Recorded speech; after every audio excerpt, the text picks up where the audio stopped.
you've been living without money for 12 years, right? Yeah, 12 years. In 2000, in the fall of 2000, I gave up my last money. So, why did you choose that?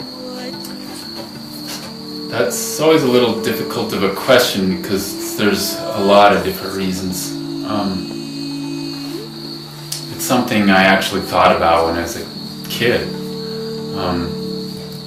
I was raised in a fairly religious Christian household, and I often wondered why we never really kept the teachings of Jesus, So that kind of stuck in my mind as a child.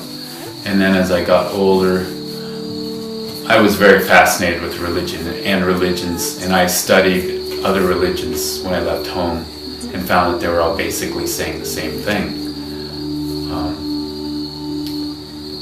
It's kind of the one thing they all have in common, the idea of giving up possessions and doing for the sake of doing rather than for the sake of future reward, which I feel is what money represents.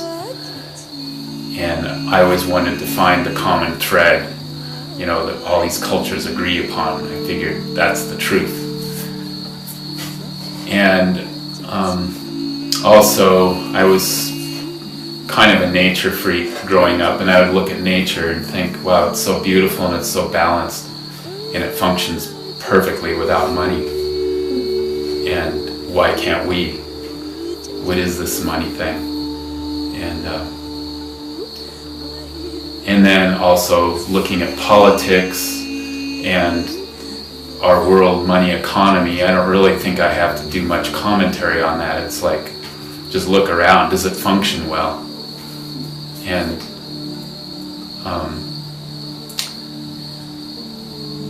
I felt more and more that I didn't want to take part in that. That I wanted to experiment with other ways of living. And looking back at nature again, I realized this when I was traveling in Alaska. I was backpacking and experimenting with living off the land, that basically the natural economy, the gift economy, is a pay-it-forward economy. I don't see anything bartering with even barter.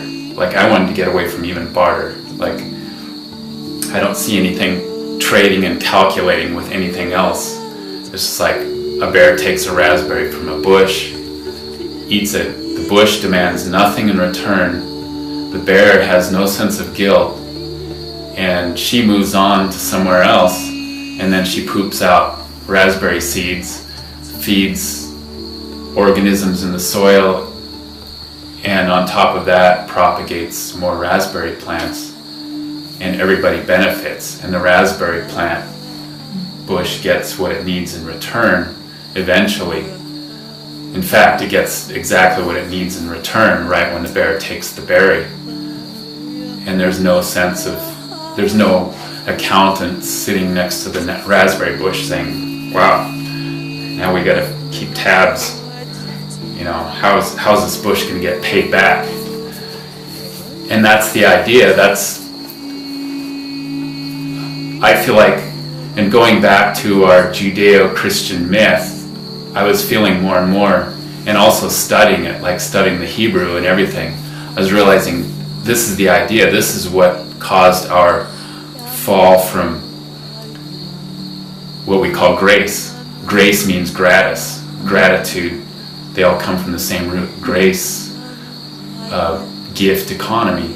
It's our fall from grace. It was this consciousness of credit and debt, which I would call knowledge. The archaic term would be knowledge of good and evil. And it's when our mind entered the scene and had to control positive and negative and credit and debt, and that's when we got out of balance with nature.